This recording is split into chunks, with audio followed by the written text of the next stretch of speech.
Жумгалдан келтабыз. Мына Жумгалдан алган белегибиз мындай. Бир КамАЗ өтүп кетти эле, көмүр тапкан чоң машиналар өтүп кетип, мына мындай бүт бардык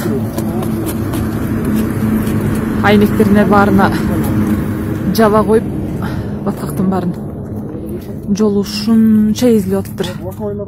Кочкурчак болсо кургак. Чынында жол деп ыйлаган жылар экен, мынтип мына. Биздин топ мынтип машинаны жууп алып, кайра жол тарткан турушат. Жол тарткан турабыз.